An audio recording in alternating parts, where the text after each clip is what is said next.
Like Kyle, I'm still trying to figure this saint thing out. I'd like to be one, not sure how to get there. I know the process in the Roman Catholic Church, since that was my childhood tradition. You have to be nominated to be a saint, and then they have to confirm that you have performed some miracles during your lifetime. You are then beatified, which essentially means you are vetted, and they do a background check on you. And then the Pope decides on a particular day to make you a saint. I haven't been through the process yet. Neither have you yet. The closest I've come, I was speaking at a conference in North Carolina about 3 years ago. The person introducing me went through this elaborate introduction and finally ended by saying, "Jim Dant is a model preacher. Jim, come and speak to us." And I sat there for a moment and just reveled in that. I am a model preacher.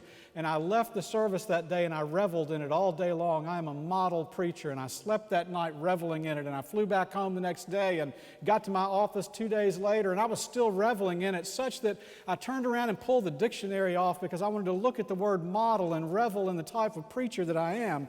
And I looked up the word, and the first definition of the word model is a small imitation of the real thing.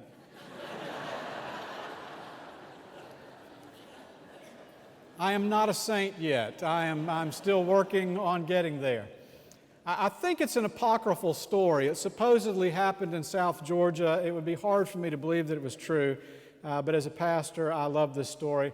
A parishioner who they call Bob in South Georgia asked his pastor to preach a funeral for his recently deceased brother, whose name was Joe. And everyone in town knew that Joe was a drunken, womanizing, cheating thief. But Bob, who was a church member, told the pastor, "I need you, when you preach his funeral tomorrow, to say that he was a saint. He's my brother. I need you to say he was a saint." The pastor said, "I can't do that. I try to be honest and transparent and vulnerable during funeral services. I don't know that I can say this." Now, Bob was a huge financial donor to the church and told the pastor, "If you don't say he was a saint, I am never giving another dime to this church." And so the pastor struggled all night long. And the next day at the funeral, he stood and said, "We all know that Joe was a drunken, womanizing, cheating thief, but compared to his brother, he was a saint."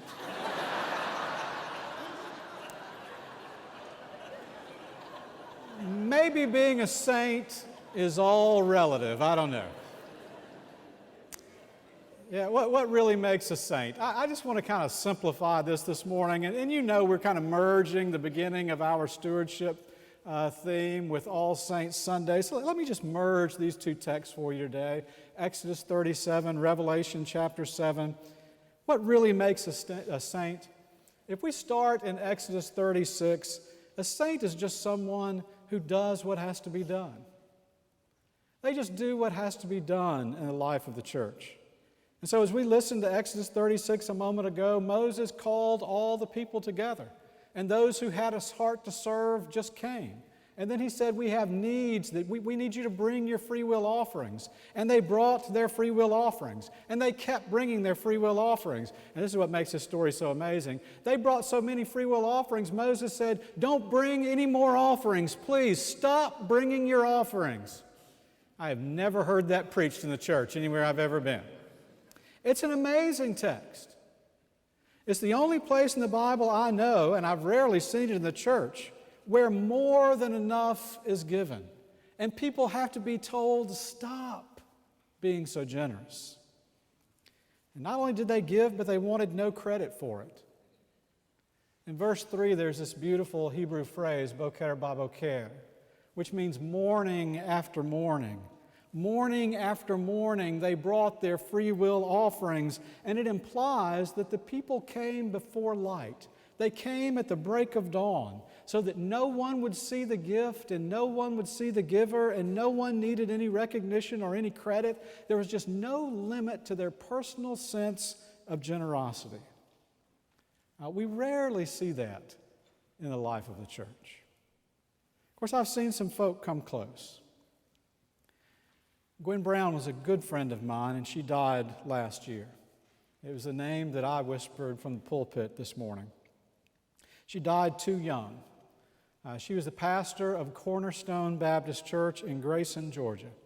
I was a guest preacher at their church a few years ago. She stood and told the congregation during that service that it was time to receive the tithes and the offerings, and I've never seen this before. The congregation broke into applause. I asked her afterwards, I said, "What's all that about?" She said, "We started this church several years ago. It's amazing. Every time I stand and say, and now is the time to receive our tithes and offerings, the people break into applause." An amazing sense of generosity. So I'll be honest, in the last 4 months, I have heard you applaud.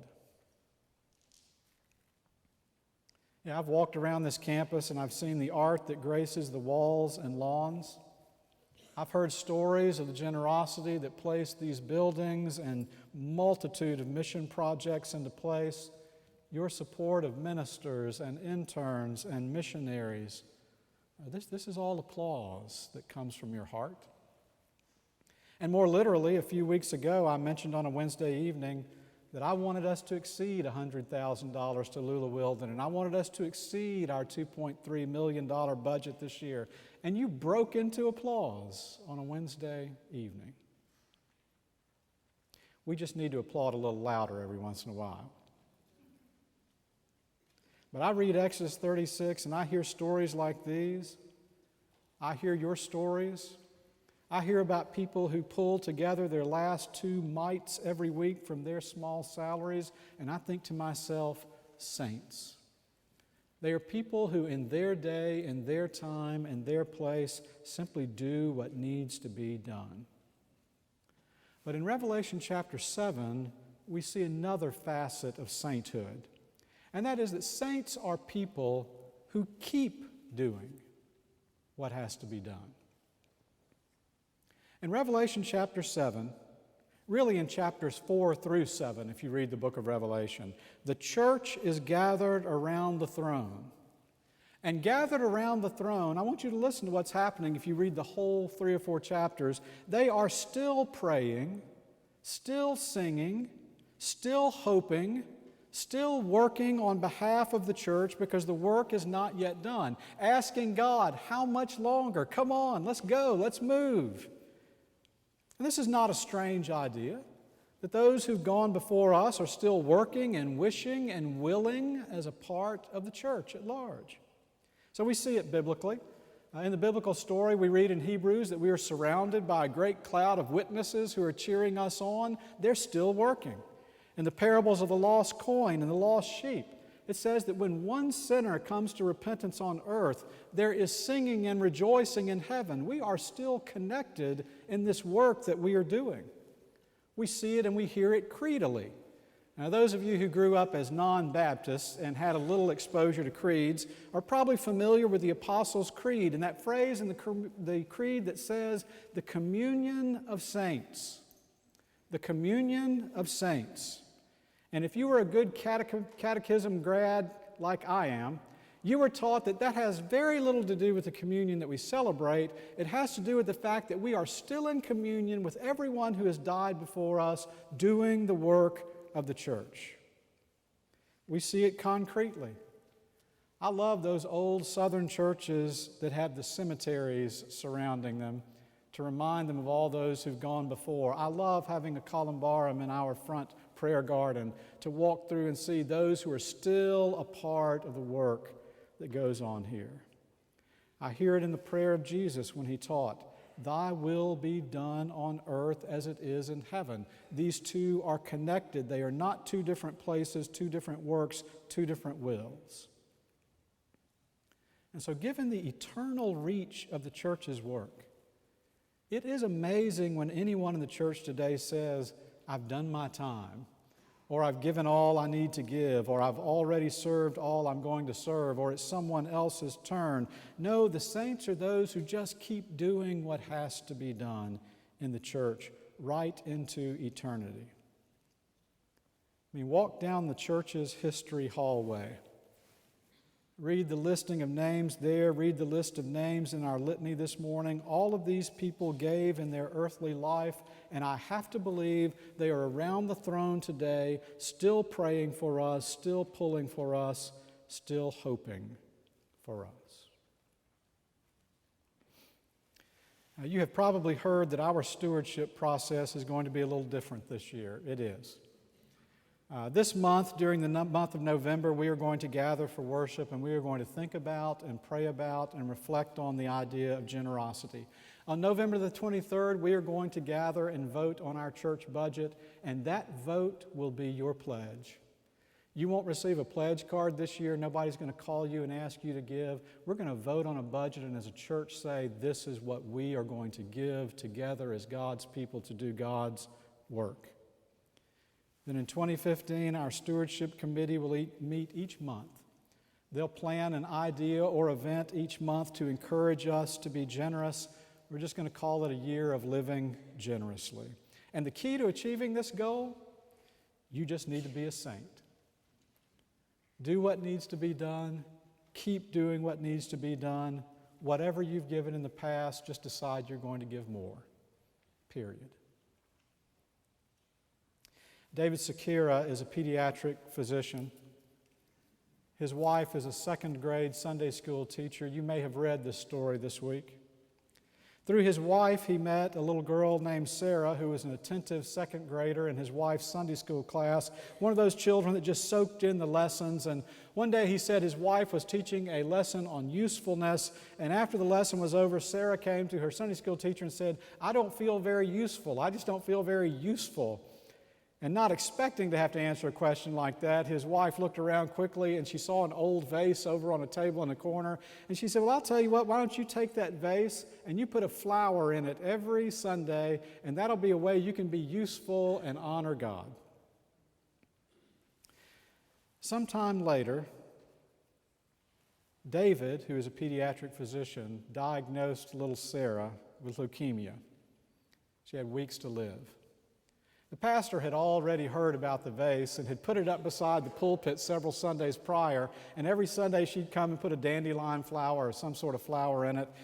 But with just days to live, the last week of her life, she came into church. Her parents brought her there with what little strength she had. She walked down an aisle, she put a little dandelion flower in the vase and laid a piece of paper beside it and walked and sat down. The next week, the pastor preached her funeral, and then talked to David, who was at the funeral, her physician, afterwards, and said, "I think you need to read this piece of paper." It's what Sarah laid by the vase this past Sunday morning. Said, "In fact, why don't you just keep the paper? It might help you in your work." And David, the pediatric physician, opened up the little piece of paper, and in crayon it said this: "Dear God, this vase has been the biggest honor of my life. Sarah." I know some of you find it hard to give or tired of giving. It's easy to forget what an honor it is to place our offerings before God and live in the footsteps of saints who have not just gone before us but are still working on our behalf. But to regularly and generously come to this place with our time and our gifts and our offerings, and to perform that simple act of worship in our lives, that's our vase each week.